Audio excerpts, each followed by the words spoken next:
México se gestó una parte de la historia. Nazis en México.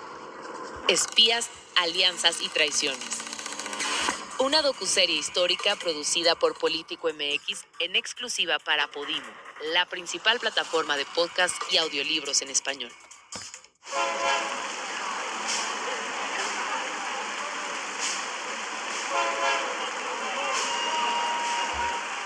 Un contingente de 300 elementos de la Fuerza Aérea Expedicionaria Mexicana está a punto de partir a Estados Unidos entre aplausos, confeti y serpentinas que se cuelan por sus impecables uniformes. Aunque el tema se había manejado con discreción, los miembros son despedidos por una multitud desde la estación Buenavista en la Ciudad de México hacia Nuevo Laredo, Tamaulipas. Conformado por 30 pilotos de la Fuerza Aérea, el Escuadrón 201 solo tiene un camino posible: representar a México con valentía durante la Segunda Guerra Mundial. En el ambiente no solo se respiraba luto, también incertidumbre e incluso miedo que se reflejaba en sus rostros por el ataque a buques petroleros.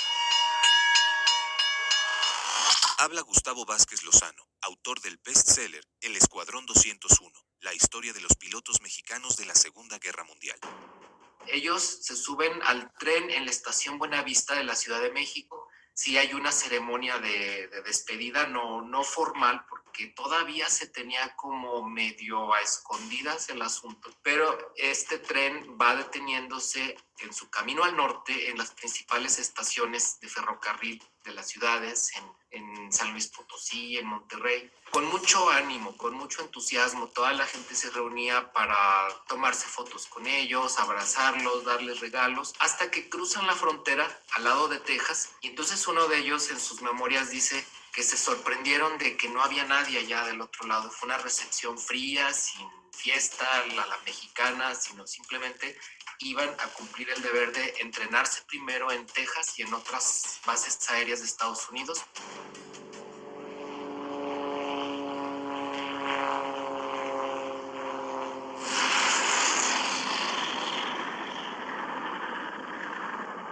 Tres planeadores del ejército británico aterrizan en suelo francés. Mientras el poderío de Japón crecía y México se unía a Estados Unidos a la guerra en contra de los asiáticos, en Europa Occidental se planeaba la Operación Overlord con el día D, en lo que se conoce como el inicio de la liberación de los países europeos y la debilitación del ejército alemán. Con Manuel Ávila Camacho al frente del país, la neutralidad de México se mostraba menos firme.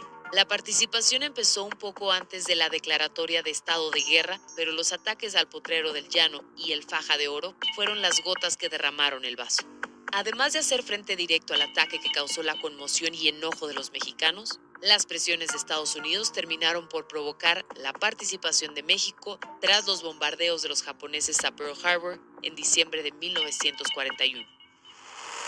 Habla Juan Alberto Cedillo, periodista y autor de los libros Nazis en México e Hilda Kruger, Vida y obra de una espía en México.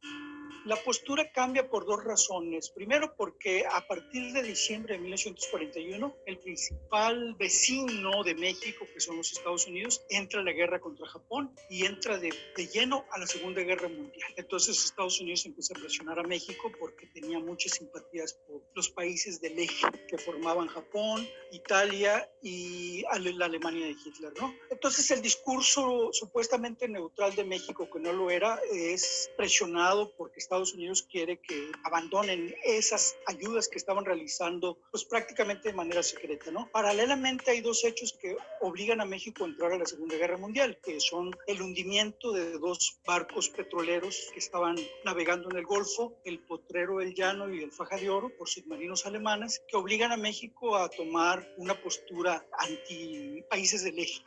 En las calles de la capital ya se comentaba la intervención que tendría México en la guerra. Por la mayoría era bien recibida con cierta normalidad. Los apagones por las tardes anunciaban lo que cada una de las familias mexicanas ya sabía. Habla Bruno Chávez, historiador del Museo Memoria y Tolerancia. Lo más interesante era cómo se frenaban las actividades porque no había electricidad. Quiero que nos imaginemos los pueblos de hoy día en los que la gente tiene que caminar durante horas para alcanzar una caseta telefónica, pero que ahora están iluminados por alguna cuestión de alumbrado público. En aquel entonces estaban completamente sombríos. Y muy importante, la producción, por ejemplo, de alimentos. lo que refería a pan y tortillas. Como requerían algunas condiciones específicas para su elaboración, es decir, algunas condiciones de tecnología específicas para su elaboración, el pan para consumo nacional, por ejemplo, el típico bolillo, se comenzaba a hacer a las 4 de la mañana para consumo nacional y a las 8 de la mañana la gente que era mexicana ya no podía comprar más bolillo. Toda la producción se iba a la cuestión bélica. Esto con el objetivo de apoyar esta maquinaria de guerra internacional, claramente del lado de los aliados. Mientras tanto, Manuel Ávila Camacho sabía perfectamente lo que seguía y tenía que prepararse. México estaba explícitamente con los aliados. Solo quedaba idear un frente que recuperara la gloria nacional. El plan arrancó con el reforzamiento en las costas de México, al dejar la defensa del Pacífico al expresidente Lázaro Cárdenas y la costa del Golfo a cargo del general Abelardo Rodríguez. Otra cuestión que también va a hacer Manuel Ávila Camacho es justamente llamar a los principales líderes militares de la Revolución Mexicana con el objetivo de armar una estrategia real, una estrategia congruente. México ya tenía muchísimos años, porque esto ocurre desde 1898, en la práctica aérea. ¿Con quién? Con Porfirio Díaz.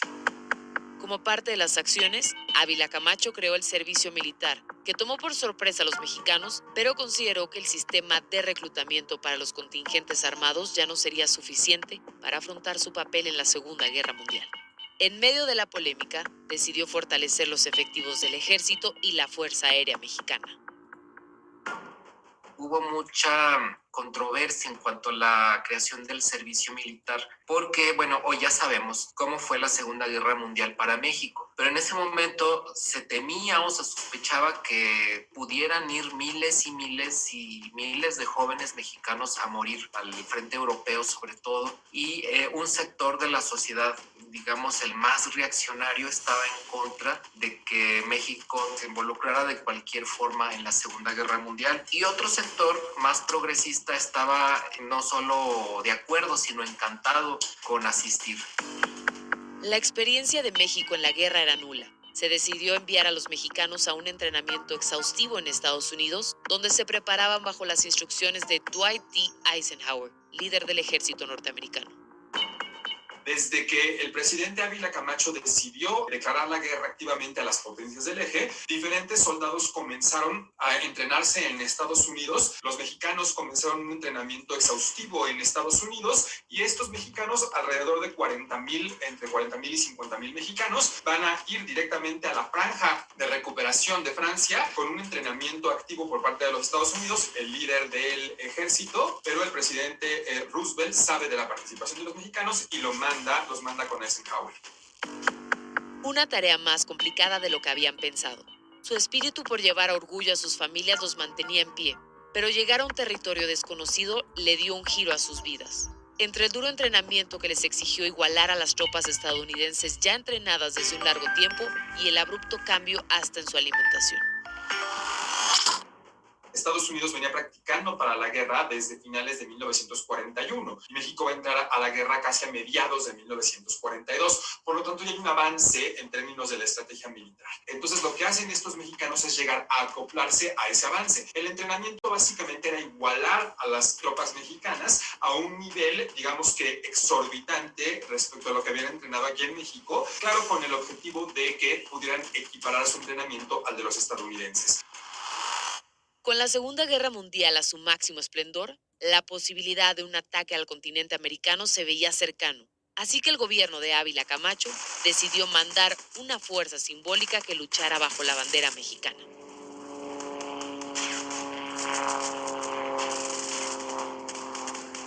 La unidad de combate formada para apoyar a las fuerzas aliadas, que comparada con otros grandes ejércitos fue sin duda pequeña pero efectiva, tenía la misión de liberar a Filipinas del asedio japonés. Fueron 300 voluntarios que se alistaron para defender a la patria y con el apoyo de sus familias y el respaldo del presidente emprendieron su viaje. Pero antes, Ávila Camacho ofreció cumplirles un último deseo. Habla el soldado Ángel Cabo Bocanegra del Castillo a Ávila Camacho. Mi presidente, solicito que una escuela sea construida en mi pueblo natal de Tepoztlán, Morelos, ya que usted me da esta oportunidad de pagarla con mi sangre.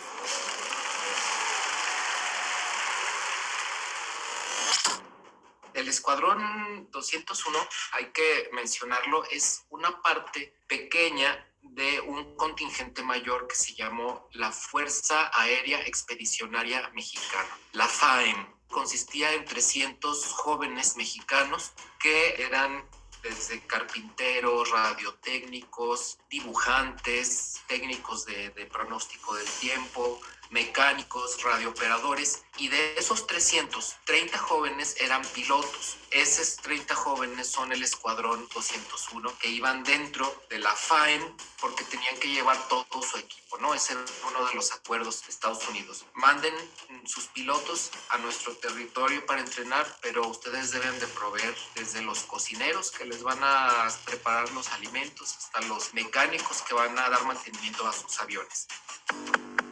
Esos mexicanos locos, solían decir al verlos llegar a territorio estadounidense, donde dudaban de su capacidad de entrenarse y lidiar con la guerra. Pero bastaron solo unos meses para que demostraran lo contrario. Inclusive, a modo de reto, aceptaban las batallas más complicadas que nadie quería.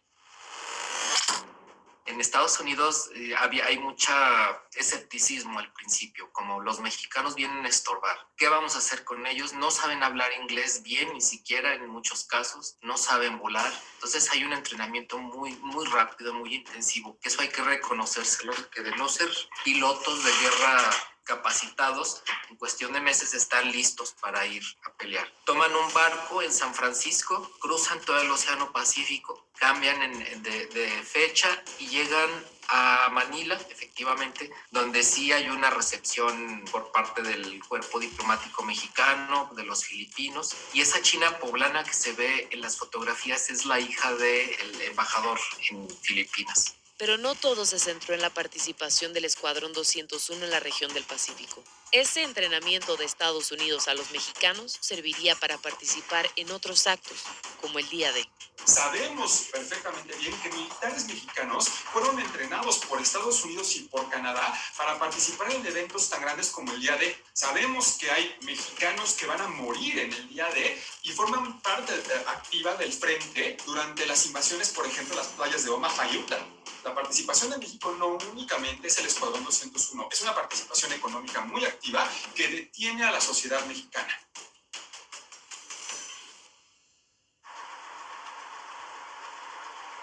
Querida mía, acabo de enlistarme en el ejército canadiense, como era mi sueño.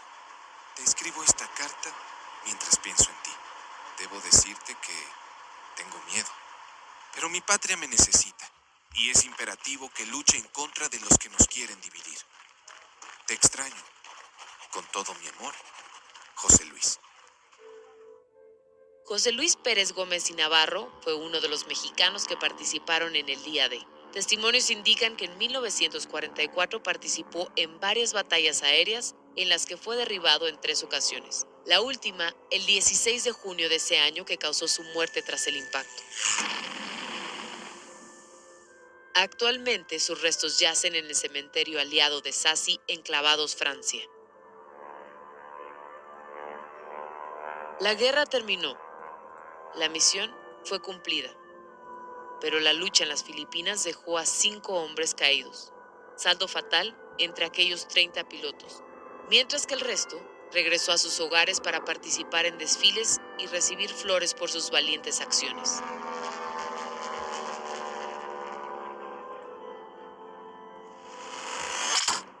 De los 30 pilotos del escuadrón murieron 5, que en ese momento, en la Segunda Guerra, se consideró excesivo. 5 de 30. Y bueno, pues sí fue un saldo grande. De hecho, al momento en que muere el 5º integrante del Escuadrón 201 en Estados Unidos, allá el mando de la guerra habla de reemplazar a estos miembros caídos o bien de cambiar la participación de México, porque se consideraba un saldo muy alto. Pero es cuando termina la guerra y entonces estos 5 pilotos del Escuadrón 201 que caen en acciones de guerra, todos los demás sí regresan.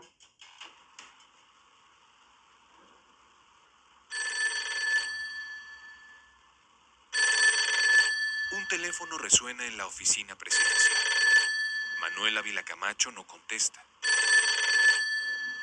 En su mente recuerda a los soldados del Escuadrón 201 que combatieron, específicamente a los que no volvieron.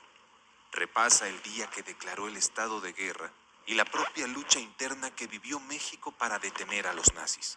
Piensa en las batallas que tuvo que combatir, la confrontación física, pero otra más complicada, la guerra de inteligencia, la guerra de información, la guerra de espías.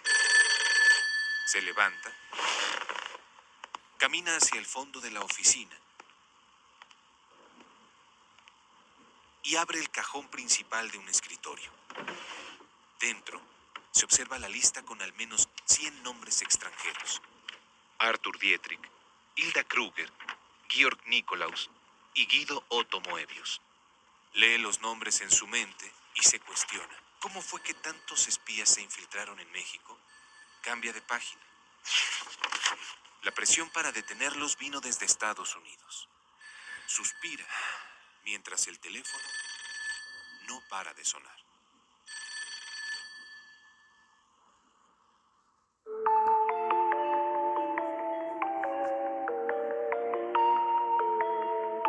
Agradecemos la participación de Bruno Chávez, historiador del Museo Memoria y Tolerancia, especialista en judaísmo alemán, nazismo y Segunda Guerra Mundial. Juan Alberto Cedillo, periodista y autor de los libros Nazis en México e Hilda Kruger, vida y obra de una espía en México, dedicado a profundizar la participación del país en la Segunda Guerra Mundial.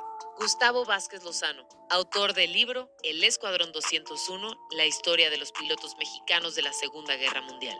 Guión, Talí Leiva Santana y Pilar Cayetano García. Diseño y redes sociales, Mirsha Rivera y Mariana Saldaña. Locución, Romina Ramos. y César Castro. Producción, César García Durán. Dirección editorial, Nayeli Lozano González. Producción ejecutiva, Alfonso Basilio y Juan Pablo de Leo.